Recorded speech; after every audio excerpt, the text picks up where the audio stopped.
नमस्ते फ्रेंड्स, मैं चंदा श्रीवास्तव आज एक नई कहानी के साथ।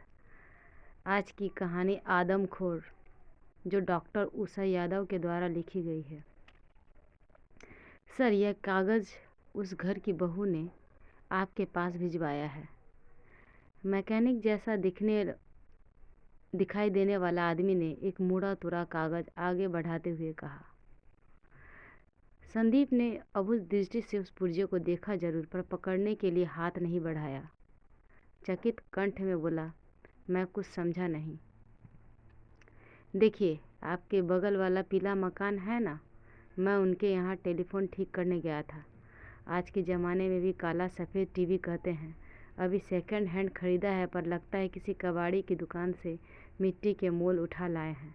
खस्ता हाल, एकदम घिसे पूजे हुए पुर्जे, लेकिन चाहते हैं कि मैकेनिक अपना करिश्मा दिखाकर उसे नए को मात करने वाला बना दे। तस्वीर और आवाज़ में कोई नुक्स नहीं। आप ही बताइए, ऐसा संभव है क्या? मैं तो फिर भी काम चलाऊ हाल में ले आया। दूसरा कोई होता तो। टेलीविज़न दास्तान को बीच में ही विराम देते हुए संदीप ने मूल विषय को पकड़ा। लेकिन इस पीले मकान वाले में से तो कोई परिचय नहीं है। आपको पूरा यकीन है कि यह चिट मेरे लिए ही भेजी है? श्योर सर, मैकेनिक ने दांत दिखा दिए। काम के बीच में मैंने एक गिलास पानी मांगा, उसे ही देने के लिए आई थी। वह गिलास के साथ साथ वह फटा पुर्जा बढ़ाते हुए फुसफुसाई थी, जाते समय मैं इसे बगल वाले मकान में यानी आपके यहाँ पहुँचाता जाऊँ और उसकी मदद करने की बात ज़रूर कह दूँ। ओह, मैं इन आँखों की कतराता नहीं भूल पा रहा हूँ सर। चारों ओर से शिकारियों से घिरी हिरनी की तरह सहमी हुई थी। मुंह में कम करुणा भी पूछे यह कागज़ देकर अपनी जेब में रख लिया था। आप इसे संभालिए तो मैं अपनी जिम्मेदारी से मुक्त हूँ। अब भी पुर्जा थामने में हिचक रहा था संदीप। वह एक मामूली मैकेनिक के सामने किन्हीं भीत नयनों की गुहार को अनसुना करने की हृदयहीनता नहीं दिखा सका। वह किंचित बेमन से उसने आगे बढ़ा कागज़ पकड़ लिया। थैंक यू सर, कहते हुए मैकेनिक पलटा और मुंह से सीटी बजाता हुआ अपना खटारा स्कूटर की तरफ बढ़ गया। थोथरी पेंसिल से घसीटा मार लिखाई में लिखे उस कागज़ को एक दो पल देखने के बाद संदीप ने अपनी कमीज की जेब में रख लिया। पता उसे अब तक कंठस्थ हो चुका था। श्रीमती सावित्री देवी, गांव बिसहर, जमुना पार, आगरा। संदेश वाहिका के काल्पनिक रूप की एक एक सूक्ष्म रेखा भी उसके मानस में मृत हो उठी। कंकाल प्राय देह, बुझी हुई आंखें, शरीर पर चोट के निशान, अनगिनत निशान, बिछप्तों जैसी हाल। अपने आंगन की दीवार के उस पार साक्षात नरक के जीवन यापन करने वाले पारदर्शी से वह मिला, चाहे कभी न हो, पर वह परिचित बखूबी था। सास, पति, 3 देवरों के भरे पूरे परिवार में शायद वह नववधू सबके लात घूसे खाने के लिए ब्याह कर लाई गई थी। मर्दाने हाथों की वजनी मुख के घूसे खाकर उसकी बिलबिला उठने की आर्त ध्वनियाँ आंगन की दीवारों के उस पार से इस पार तक इतनी साफ सुनाई देती थी कि कई बार हाथ का उठा हुआ कौर मुंह तक पहुँचाए बिना वापस थाली में रख देना पड़ता था। संवेदनशील छवि जाने कितनी आंसुओं में रूधे गले से कह चुकी थी, तुम कुछ करते क्यों नहीं संदीप? न हो तो पुलिस चौकी में इन पापियों के अत्याचारों की रिपोर्ट लिखवा आओ। फिर मोहल्ले के 4 भद्रजनों को इकट्ठा करके इनके खिलाफ मुहिम छेड़ो। और कुछ नहीं तो अभागी के पीहर का कहीं से अता पता लगा कर वहाँ खबर ही पहुँचा दो। संदीप की ये सब बातें मेरी बकवास लगती। बिल्ली के गले में घंटी बांधने की ज़रूरत वह क्यों करे? लगभग 2-2.5 महीने बगल के पीले मकान के किराएदार की हैसियत से बसने वाले मुस्टंडों के 2-2 हाथ करने की सामर्थ्य किसी अशरीरी प्रेत आत्मा में ही हो सकती थी। फिर अपने घर की बहू के साथ वे लोग चाहे जैसा सलूक करे, किसी को बीच में पड़ने का क्या अधिकार था? उनके नितांत निजी और घरेलू मामले में हस्तक्षेप करके अपना जबड़ा तुड़वाने के लिए कदापि तैयार न था, बल्कि पड़ोस की अदेखी बहू के प्रति छवि की करुणा पसीजने की लिजलिजी भावुकता भी उसे कभी कभी काफ़ी अकड़ जाती थी। इस वक्त भी टेलीविज़न मैकेनिक द्वारा दिए गए पुर्जे को जेब में रखकर दुविधाग्रस्त था कि पत्नी को इस संबंध में कुछ बताए या नहीं। अंततः छवि को एक चटपटा किस्सा सुनाने का लोभ सवरण उससे न रह सका। रसोई घर के दरवाजे पर जाकर बोला, सुनती हो, पास वाले घर की बहू ने एक आदमी के हाथों शायद अपने पीहर का पता भिजवाया है। सच? छवि की आंखें चमक उठी। लगातार शेर भालुओं के बीच रहने वाली उस निरीह औरत ने इतनी बहादुरी की उम्मीद नहीं थी।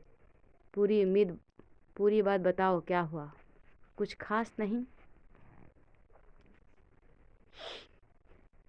टेलीविज़न ठीक करने के लिए उनके घर एक कारीगर आया था। मौका निकालकर वह उसे एक पता लिखा कागज़ पकड़ा गई। बोली कि इसे हमारे यहाँ दे दो और उसकी मदद करने के लिए कह देना। गनीमत है बेचारी कुछ तो कर सकी। छवि ने राहत की सांस ली। लेकिन उससे क्या होगा? संदीप के मुंह में अचानक निकल पड़ा तो छवि की आंखों में आग और हिकारत का एक साथ लहक उठी। क्यों? तुम उसके दिए गए पते पर खबर करने नहीं जाओगे? फालतू कामों के लिए फुर्सत किसके पास है? संदीप ने लापरवाही से कंधे उचका दिया। ऐसा मत कहो संदीप। छवि आहत कंठ में बोली, अपने हजारों जरूर गैर जरूरी काम करते हो, एक छोटा सा परोपकार का ही सही पुण्य मिलेगा। बुढ़ापे में पुण्य कमा लेंगे यार, अभी पैसा कमाने में ही सारा कर्म हो जाते हैं। पति की इस परिहासात्मक मुद्रा को छवि पचा नहीं पाई। उसके भीतर एक लावा सा खौल उठा। क्या इतनी बड़ी बात इतने हल्के से उड़ा देने की चीज़ है? निकटतम पड़ोसी होने के नाते कम से कम वे लोग तो आंगन की दीवार के उस पार धड़कते जीवन की व्यथा कथा से परिचित थे ही। कोई और जाने या ना जाने, उन्हें तो मालूम था कि बिल्कुल बगल में किसी तरह शख्सियत तिल तिल करके मिटाई जा रही है, नेस्ता नाबूद की जा रही है, पर जीती जागती हस्ती ने शून्य की तब्दील की जा रही है। तथापि उसे लेकर संदीप का इतना संवेदना रहित होना छवि के लिए हैरत की कम नहीं, दुख की बात अधिक थी। यो इस मामले को लेकर सुगबुगाहट पूरे मोहल्ले में थी। अपने आप को तेज तर्रार समझने वाली कई महिलाएं उस पीले मकान में बहू से संपर्क साधने की नाकाम कोशिश कर चुकी थी। किसी न किसी बहाने उस घर में घुसती और पठान मार्का सास उन्हें बैठने से ही बेरंग लौटा देती। आज तो बहू के हाथ की चाय पीकर ही जाएंगे कहकर इत्मीनान से कुर्सी पर धंस जाने वाली महिला श्रीमती लाल को तो बुढ़िया ने एक लंबा उपदेश दे दिया। बहन जी, आपके यहाँ कोई काम धंधा नहीं है क्या, जो एक प्याला चाय के लिए आप 2 घंटा धरना दिए बैठी रहेंगी? अपना घर क्या काटता है आपको? मोड़ी पर मक्खियाँ भिन बनाती रहे, बच्चे नाक बहाते रहे, आदमी चौका चूल्हा संभालता रहे, पर मेम साहब एक प्याला चाय के लिए दूसरे के दरवाजे पर जमी रहे। ऐसी फुहरता और निकम्मापन भले ही घर की बहू बेटियों को शोभा देता है क्या? संदीप का यह रुख न छवि को सुहाया था और न ही भेजे गए पुर्जे के प्रति उसकी तटस्थता। इस वक्त उसे सुहाई पर बात को बिगाड़ने से बचाने के लिए वह शांत कंठ में बोली, देखो संदीप, पैसा भी आखिर तुम अपने परिवार को सुख देने के लिए ही कमाते हो। अगर मैं कहूँ कि मुझे कमरे में एसी लगवाने से ज़्यादा खुशी पड़ोस की बहू को बचाने में होगी, तब भी क्या तुम इस मामले में दिलचस्पी नहीं लोगे? संदीप कठोरता से बोला, नहीं, तुम समझती क्यों नहीं? यह उनका व्यक्तिगत मामला है। महज तामसबीन की तरह यहाँ ताक झाक करने वाली औरतों की बात छोड़ दो। कोई जिम्मेदार आदमी तुम्हें इस मामले में संजीदा दिखाई देता है? किस शख्स को तुमने कुछ बोलते देखा है? इसलिए हम भी चुप रहे यह तो कोई बात नहीं, अंधे बहरों की इस शहर में हम भी अपने आँख कान फोड़ ले, यह तर्क मेरी समझ में तो आता नहीं। छवि उत्तेजित हो गई। यानी तुम उस घर की बहू के नाम पर मुझसे झगड़ना चाहती हो? क्यों? संदीप भी आवेश में तमतमा उठा।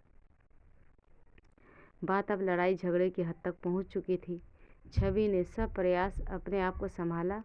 खिस्सा खत्म करो, पुर्जा दिखाओ, जरा देखो उसमें क्या लिखा है। कुछ खास नहीं, जमुना पार के बिसहर गांव की सावित्री देवी का नाम भर है बस, संदीप रुष्ट कंठ में बोला। छवि ने पति के इस ताव को अनदेखा कर दिया और चुपचाप वहां से हट गई। रसोई की खटरा पटरा में लग गई, किंतु रायता तैयार करते हुए भी उसका दिमाग उसी पुर्जे में अटका रहा। जरूर किसी विधवा की बेटी है, अभागी। अगर बाप भाई होते तो पते से उनका नाम लिख दी। तभी पूरे निशंक भाव से राक्षस उसके खात्मे में जुटे हुए हैं। प्रतिकार का कहाँ से डर जो नहीं है, प्रतिकार का कहीं से जो डर भी नहीं है, पर सर पर बाप भाई का साया न होने की स्थिति में इन नर पशुओं की कलर टीवी और मोटरसाइकिल की मांग कैसे पूरी कर सकी? हतभागी। जरूर किसी दिन देखना, बहुत जल्दी इसे मार कर ये लोग अपने बेटे का दूसरा ब्याह रचा लेंगे। छवि जैसे स्वगत कथन करते हुए सिहर उठी। रसोई के दरवाजे में अभी हटा नहीं था संदीप। एक जिद के तहत अपने व्यवहार के औचित्य को सिद्ध करने के लिए वह अब भी आतुर था। व्यंग से हंसते हुए बोला, दूसरा ब्याह कोई हंसी खेल समझ रखा है? लड़कियां हथकड़ियाँ पड़ जाएगी हाथों में। कुछ नहीं होगा, छवि पीड़ित कंठ से कह उठी। उल्टे मूछे पर ताव देते हुए घूमेंगे। अभी भी रात दिन इतनी पशुता दिखाते हैं, कौन विरोध करता है? ऐसे ही किसी दिन उसे मार कर सिर पर मोड़ धर ब्याहने चल देंगे, कोई कुछ नहीं बिगाड़ पाएगा। संदीप ने हंसकर वातावरण हल्का करना चाहा, किंतु नाहक सीरियस हो उठी हो। अरे झाड़ो बुहारो, छुट्टी करो। सोचने के लिए अपनी चिंताएं कौन से कम है जो पराये दर्द छाती पर लाती हो। चलो, खाना तैयार है। निरुपाय छवि को बेसयांतरण करना पड़ा और भोजन शयन जैसे रोजमर्रा के जरूरी कामों की श्रृंखला में वह गैर जरूरी पुर्जा कहाँ गुम हो गया, कोई नहीं जान सका। अजीब बात थी, आंगन की दीवार के उस पार होने वाली मारपीट से कलर टीवी और मोटरसाइकिल का नाम किसी जादुई करिश्मे से गायब हो चुका था। क्यों गायब हुआ, इसे भी कोई नहीं जान सका। छवि हैरत में थी। बजती वीणा का ताल अकस्मात विच्छिन्न कैसे हो गया? रंगीन टीवी और मोटरसाइकिल की मांग ही जैसे उस यातना संगीत को पूर्ण बनाती थी। उसके अभाव में गर्जन तर्जन करते हुए स्वर लातों से घूसों की बौछार और रुदन की मर्म भेदी ध्वनियाँ कुछ अधूर अटपटी और बेमानी से लगने वाली थी। पर टूटी बीड़ा का तार जल्दी जोड़ दिया गया। एक पड़ोसिन के मुंह से छवि को सुनने को मिला, दरअसल बहू काली और कुरूप और विक्षिप्त है। लड़की वालों ने पढ़ी लिखी गोरी सुंदर बहू दिखाने के बावजूद इस काली पगलिया गले बांध दी। अब जिसके साथ धोखाधड़ी होगी वह तो तिलमिलाएगा ही। तुम्हें कैसे पता? छवि अचंभित होकर पूछा। कभी सभी कहते हैं, पड़ोसी ने परम इत्मीनान से जवाब दिया। यह नया आरोप छवि को और घृणित लगा। वह समझ गई दहेज के लिए ससुराली जनों द्वारा बहू को तंग किए जाने की खबर पूरे मोहल्ले में फैल चुकी है। इसलिए चिकट बदबूदार तकिए का खोल बदल कर अब ये लोग अपने आप को पाक साफ दिखाने की चेष्टा कर रहे हैं। शराब वही है, सिर्फ उसे नए डिजाइन की बोतल में पेश करके उपभोक्ताओं को बेवकूफ़ बनाने का यह कामयाब अंजाम एक साजिश है। छवि तिलमिला उठी। उसने सोचा, औरत को जलील करना इतना आसान क्यों है? या तो दहेज लाए, नहीं तो पगलिया कहलाए। हो सकता है उसके बाद बाज होने का आरोप भी झेलना पड़े। यानी असंतुष्ट ससुराली जनों की बेहूदगी को औचित्य प्रदान करने के लिए किसी न किसी आरोप की स्वीकृति देनी ही पड़ेगी। वहीं भेड़िए और मेमने की कहानी वाला चिरंतन सच, तुमने नहीं तो तेरी माँ ने नदी का पानी गंदा किया होगा और चल मर। हो गई अभागे की छुट्टी। शाम को संदीप के दफ्तर से लौटने पर उसने अपने चित्त की भी क्षोभ प्रकट की। इन बदमाशों की यह शरारत देखते हो अपने आप को दूध का धोया साबित करने के लिए बेचारी बहू पर बदसूरती और पागलपन का आरोप लगा रहे हैं। क्या किया जा सकता है? संदीप हमेशा की तरह निर्विकार बना रहा। अगर ये लोग उसे नहीं झेल पा रहे हैं तो छोड़ क्यों नहीं देते? 7 फेरों की ब्याहता से पीछा छुड़ाना इतना आसान नहीं होता। देवी जी जाति बिरादरी मुंह पर थूकेगी।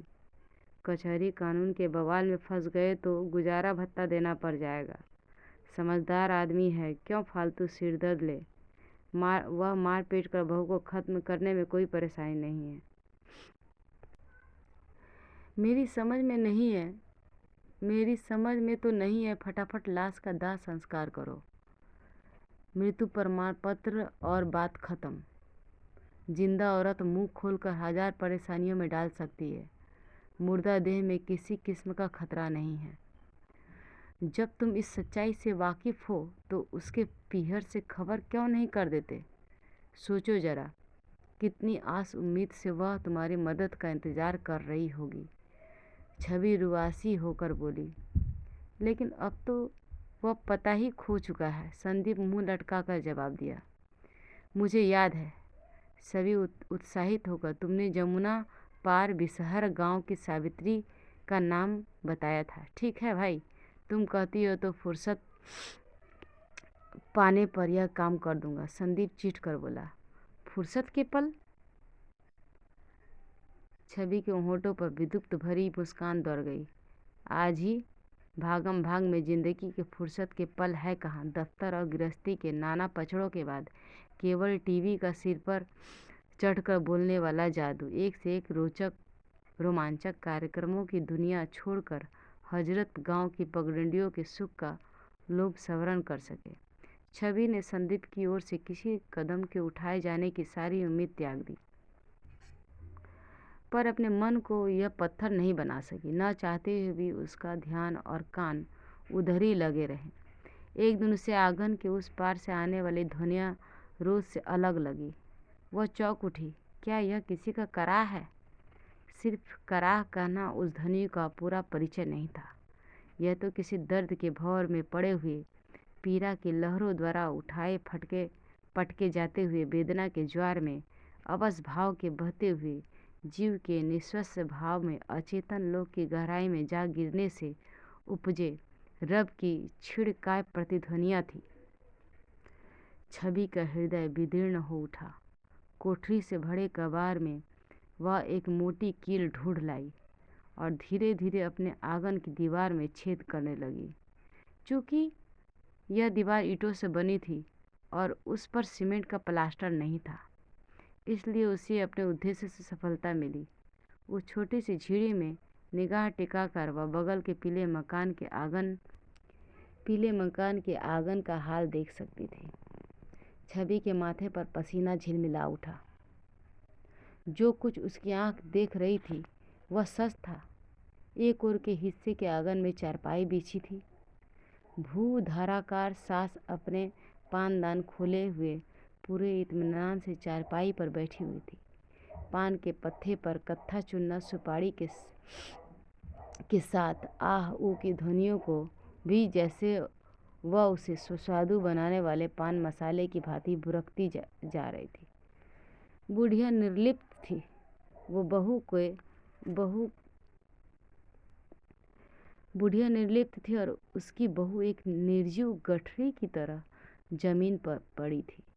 समूची देह साड़ी से दबी, सिर्फ एक हथेली चारपाई के चौड़े पाए के नीचे दबी कुचली नजर आ रही थी। छवि के होठों में चीख निकलते निकलते रह गई। धड़कते हृदय के लिए उसने दोबारा देखा। घूंघट की से ढका होने के वजह से बहू का चेहरा तो नहीं दिखाई दिया, पर पाए के नीचे दबी हथेली अपने पृष्ठभाग में भी सफ़ेद मक्खनी नजर आई। छवि के लिए दूसरा धक्का था, यानी वास्तव में बहू के रूप रंग को लेकर लगाया गया आरोप निराधार है। जब यह दूधिया कर्ण काला कहा जा सकता है तो सही दिमाग इंसान को पगलिया करार करने में क्या दिक्कत थी। मामला साफ था। पूरे सुनियोजित तरीके से दहेज में असंतुष्ट ससुरालीजन उसे मिटाने पर तुले हुए हैं। छवि को धक्का जरूर लगा, वह अचंभा नहीं हुआ। इन सब सच्चाइयों से तो वह पहले भी वाकिफ थी, तभी आए दिन संदीप ने इन नर पशुओं के खिलाफ कुछ करने के लिए गिड़गिड़ाती रहती थी। अचानक बिजली का करंट सा लगा। छवि के हृदय ने उसे लताड़ा कि पढ़ी लिखी समझदार युवती होने पर भी वह इस प्रसंग में संदीप पर भी सगुल आश्रित क्यों रही। क्या पूछताछ करते हुए वह खुद पुलिस चौकी तक नहीं जा सकती थी। संदीप की निष्क्रियता को विवश भाव से सहन करके उसने भी तो कम अपराध नहीं किया है। हजरत के इरादों को भांपने के बाद उसे खुद इस मामले में पहल करनी चाहिए। शायद अभी भी कुछ किया जा सकता है। यह विचार आते ही छवि ने अपने रगों में एक नई स्फूर्ति दौड़ती महसूस की। वह आंगन से हटकर अपने कमरे में आई। कपड़े बदलने पर पाँव में चप्पल डालकर उसने अपना पर्स उठाया कि एक चिकित विस्मित आवाज़ कानों में पड़ी। कहाँ की तैयारी है मैडम? हाँ, आने वाला संदीप ही था। ऑफिस से लौटकर आने पर चौंकते हुए पूछ रहा था। पुलिस चौकी जाकर पड़ोसियों की शिकायत लिखवानी है। छवि ने शांत संयत कंठ से उत्तर दिया। दिमाग तो खराब नहीं है तुम्हारा? संदीप झुंझला पड़ा। इस किस्म की तेज दिखाने के पहले मुझसे एक बार पूछ तो लेती। कहने सुनने में इतना वक्त निकल गया संदीप, छवि उदास आवाज़ में बोली। अब पानी सिर से ऊपर हो चुका है। मुझे अभी इस वक्त कुछ करना होगा। कहाँ जाओगी? किससे बात करोगी? कौन तुम्हारी बात को गंभीरता से सुनेगा? उस पर एक एक्शन होगा। तुम जानती बूझती भी हो। यूं ही मुंह उठाकर चल दिया। नहीं जानती तो जान जाऊंगी। कुछ बेवकूफ़ियाँ करूंगी, दुनिया हंस लेगी। इसके बाद गलतियाँ सुधार लूँगी। घर में हाथ पर हाथ धरे बैठे रहने से और छोटे मोटे काम करने के लिए दूसरे का मुंह जोते रहने से भी तो काम नहीं चलता। छवि ठंडी आवाज़ में बोली। दूसरा कौन? संदीप के पास आ वह छवि के कंधे पर हाथ रखा और आवाज़ में कोमलता लाते हुए बोला। देखो छवि, मैं तुम्हारा पति हूँ, शुभचिंतक भी हूँ। मुझ पर अविश्वास करोगी तो कैसे काम चलेगा? छवि ने इस बात का कोई जवाब नहीं दिया। साड़ी के छोर को तर्जनी पर लपेटती खोलती खड़ी रही। ऑफिस से थका आया हूँ, एक प्याला गर्मा गर्म चाय पिलाओगी? संदीप उसी कोमलता में कहता चला गया। चाय वाय पी कर थोड़ा फ्रेश हो लूँ, मैं खुद तुम्हारे साथ चलूँगा। छवि अभी चुप रही, शायद समझ नहीं पा रही थी कि वह क्या करे। संदीप उसकी दुविधा भाप ले, समझाते हुए बोला। हमारे समाज की मानसिकता जानती हो ना, अकेली औरत और वह भी युवा। पुलिस वाले बात की गंभीरता देखने के बजाय उसे ही देखने में लग जाएंगे। यकीन मानो तुम वहां जाकर और भी ज़्यादा कोफ्त होगी। ठीक है, मैं चाय लाती हूँ, पर हमेशा की तरह बात को टालना मत। जानते हो आज उन्होंने क्या किया? चारपाई के पाए के नीचे अपनी बहू की हथेली दबाकर बुढ़िया मुस्टंडी उस पर लदी बैठी थी। वही तो, मैंने अत्याचारों की सीमा टूटी देख कर ही घर से निकलने का मन बनाया था। खैर चाय लाओ। संदीप ने गंभीर कंठ से बात खत्म कर दी। कुछ देर बाद जब छवि 2 प्याले चाय के बाद तस्तरी में 4-5 बिस्कुट लेकर आई तो संदीप उल्हाना दिया। उस पड़ोस पुराण से तो मैं सचमुच आज ही आ गया हूँ। इन लोगों के यहाँ आए दिन 3 महीने में ज़्यादा हो गए, तब से एक दिन भी हमारे घर ताज़ा नाश्ता नहीं बना। क्यों छवि? शादी के बाद पहली बार पकौड़ियों में इतना लंबा गैप पड़ा होगा शायद। छवि अभी भी चारपाई के पाए के नीचे दबी हथेली के गोरे पृष्ठभाग को भुला नहीं पाई थी। अचानक वह चिहुक उठी। देखो, मैं कहती थी ना कि सारी यातनाएं दहेज के लिए है। काली पगलिया वाली बात बिल्कुल निराधार निकली। तुम्हें कैसे पता? मैंने चारपाई के पाए के नीचे दबी हुई उसकी हथेली देखी थी ना, पिछली तरफ से खासी गोरी चिट्टी थी। कमाल है यार, संदीप खिन्न कंठ से बोला। तुम यह सब जासूसी कब से सीख गई? एकदम कुएं जैसे इस मकान में दूसरे घर का हाल चाल जानने की कला मुझे आज तक नहीं आई है। गुस्सा मत होना, आज मैंने आंगन की दीवार में मोटी कील से छेद करके उधर झाँका था। तुम्हारी यही हरकत मुझे खिंचा देती है छवि। संदीप झिड़की दी तो छवि खिसिया गई। खाली प्याला नीचे रखती हुई बोली, तुमने पुलिस चौकी चलने के लिए कहा था ना, कब चलोगे? भेजा मत चाटो, भेजा मत चाटो। संदीप की स्वर उग्रता बढ़ गई। तुम औरतें बड़ी स्वार्थी किस्म की जीव होती है। अपनी दुनिया में डूबी रहने के बजाय कभी बेचारे पति की उलझन परेशानियों पर निगाह नहीं डाल दिया करो। क्यों, क्या हुआ? छवि कुछ लज्जित हुई। बड़े बाबू ने लंबा खर्रा थमा दिया। उसका जवाब आज तैयार था। 10-5 मिनट शांति से बैठकर दम ले लो, तब मैं उसमें उलझूँ। सब्जी नहीं है घर में, खाना क्या बनेगा? पुलिस चौकी की बात को फूंक मारकर उड़ाया जाता देख छवि का स्वर भी कड़वा कसैला हो गया। एक बात कहूँ, बुरा तो नहीं मानोगी? संदीप उसी तीखे अंदाज में कहता हुआ चला गया। दिन भर में कम से कम 25 सब्जी वाले तो दरवाजे के सामने से निकलते हैं। दूसरे के घर आंगन का तमाशा देखने के बजाय मेहरबानी करके उनसे साग सब्जी ले लिया करो। जो भी हो, अब इस वक्त तो हाथ में थैला लेकर इस ड्यूटी पर निकलूंगा नहीं। दाल रोटी बनाकर छुट्टी करो। छवि प्रत्युत्तर बगैर रसोई घर में घुसे दाल रोटी बनाने में कम पलंग मार्का भारी भरकम चारपाई के पाए के नीचे दबे कुचले हाथ में उसका ज़्यादा ध्यान लगा रहा। अजीब सी बात है, किसी नौसिखिया हाथों की रसोई हो। जैसे इस तरह दाल जल गई, आटे में पानी ज़्यादा पड़ गया। दाल छौंकते समय गर्म घी के छींटे खलाई पर पड़ने से बिलबिला उठी। ऐसा तो शादी के शुरू में हुआ करता था। गर्म घी तेल के छींटे से अक्सर उसका हाथ जल जाया जाता था। कभी भागकर मलहम लगाने दौड़ती तो कभी ठंडे पानी से बर्तन जलन कम होने पर हाथ डुबोए रखती। अब तो अनुभवी और पाक कला प्रवीण होने पर ऐसी जलन तपन सपने जैसी बात हो गई थी। पुराने दिन जरूर आधे अधूरे ही। भागकर वह लाल चकत्तों पर न तो मरहम लगाया उसने और न ही ठंडे पानी में डुबोकर प्रदाह कम करने की चेष्टा की। अश्रुप्लावित नेत्रों से देखती भर रही। सिर्फ दाल रोटी मुंह से कह देना और बात है, पर खाते समय संदीप की नाक बहुत सिकोड़ने की आदत तो अच्छी तरह जानती थी। फ्रिज टटोलने पर हरी धनिया, मिर्च, 2 छोटे छोटे टमाटर मिल गए तो चटनी बनाने के लिए निकाल लाई। सोचा किसी का फालतू ताव झेलने से बेहतर है कि मिक्सर में झटपट चटनी तैयार कर ले। और अभी हरी धनिया की पत्तियों की साफ करके रख वही पाई थी कि दूर से आती बचाओ बचाओ की मर्मभेदी चीखें उसके कानों में पड़ी। छवि दौड़ी सड़क की ओर खुलने वाले कमरे की खिड़की के पास आ पहुंची। पलंग पर लेट कर आराम करता संदीप भी चौंक उठ बैठा और उसके पीछे आकर खड़ा हो गया।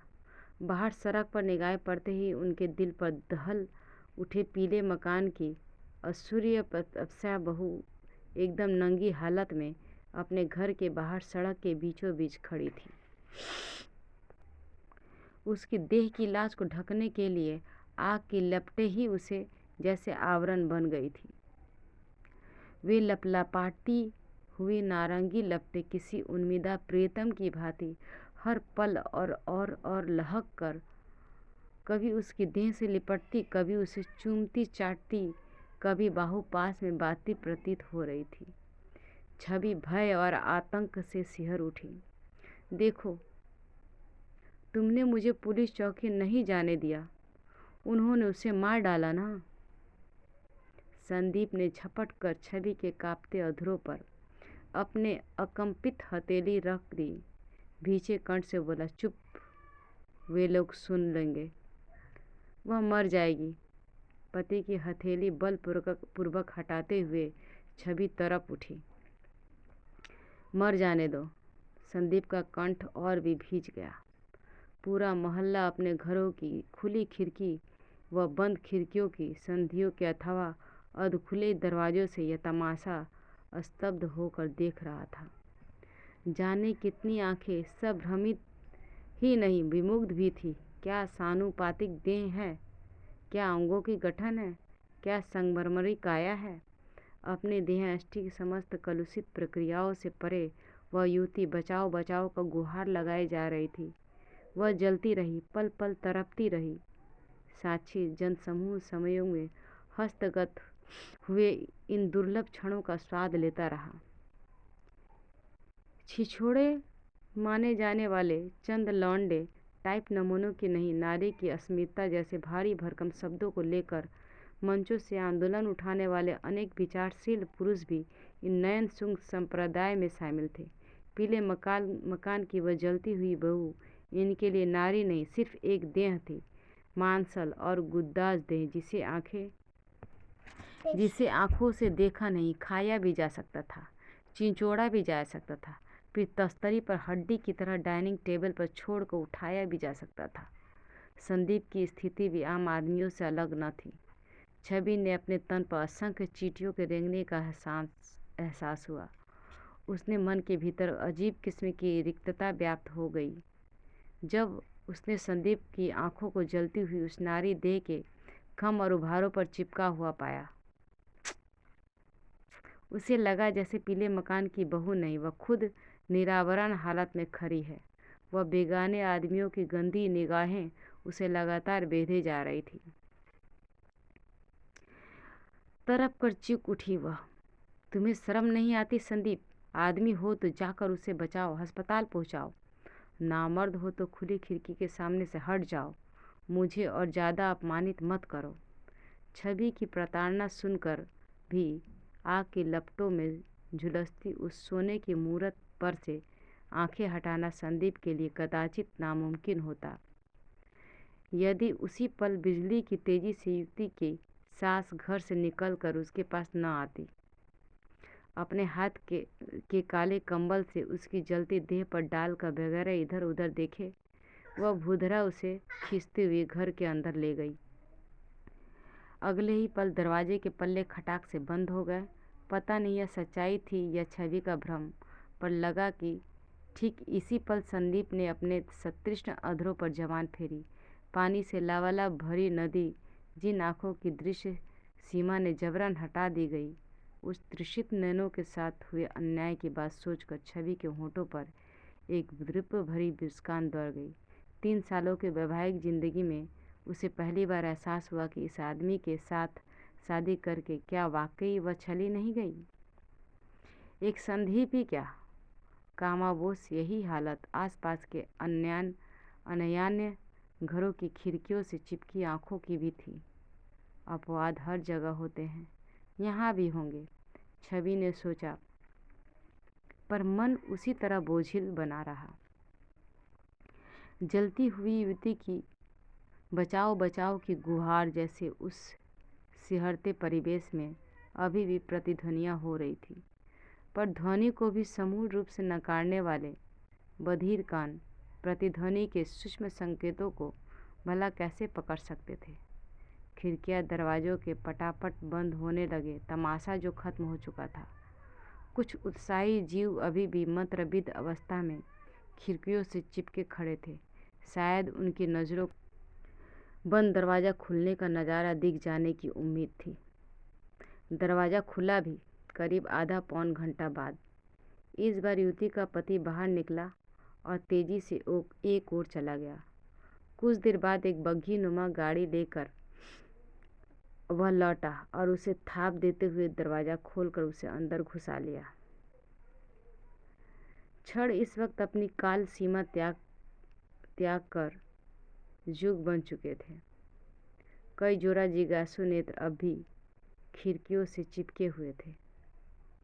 भवितव्यता को लेकर उनकी उत्कंठा की ओर छोड़ न था। दरवाज़ा एक बार फिर खुला और एक एक करके दरवाजे बाहर निकलकर उस बग्घी में बैठते चले गए। सबने अंत में निकलने वाली भूधरा ने एक बड़ा सा ताला दरवाजे पर जड़ दिया। उस काले कंबल से लिपटी, सिर से पांव तक ढकी युवती की जली देह भी उनके साथ ले ली थी। जिंदा थी या मुर्दा कौन जाने। निश्चय ही युवती मरी नहीं थी। मिट्टी के तेल की भरी कट्टी और दिया सलाई की जलती तीली की मदद से सरेआम मार दी जाने वाली वह सोने की मूर्त जैसे असंख्य छवियां धारण कर पश्चिम के आकाश में अपना अद्भुत लाश बिखेरती जी उठी थी। कम से कम छवि को तो उस पल ऐसा ही लगा, पर आदमखोर पशुओं के नख पंजों से नोच निबड़ कर पड़ोस की अभागी युवती को अपने आंखों के सामने दम तोड़ते देखा था उसने। 100% जली अवस्था के बाद भी वह मरी नहीं होगी, ऐसा सोचना हास्यप्रद था। छवि की आंखों में आंसू उमड़ पड़े। हाल ही में चोला छोड़ने वाली युवती के लिए यह उसका जलदान था या तर्पण था, या सिर्फ काया का भक्षण ही तो सब कुछ नहीं होता। दूसरे की आत्मा, अंतर्निहित भावनाओं के नोच घसोट पर लील जाना भी तो। और अंधेरे कमरे में बैठी छवि भय और आतंक से सिहर उठी। क्या कोई आदमखोर उसके इर्द गिर्द भी था? यदि नहीं तो उसकी जहरीली सांसें की इतनी स्पष्टता से कैसे महसूस कर रही थी? वह थरथराती छवि ने गर्दन मोड़ी। संदीप पास खड़ा कह रहा था, आज खाना वाना देने का इरादा नहीं है क्या? तो ये रही कहानी आज के समाज के कुछ आदमखोरों की, जो जीती जाती युक्ति को जिंदा जला दिए सबके सामने। कहानी अच्छे लगे तो चैनल को ज़रूर सब्सक्राइब करें। ऐसे ही बहुत अच्छी कहानी लेकर मैं फिर आऊँगी। चंदा श्रीवास्तव, नमस्कार।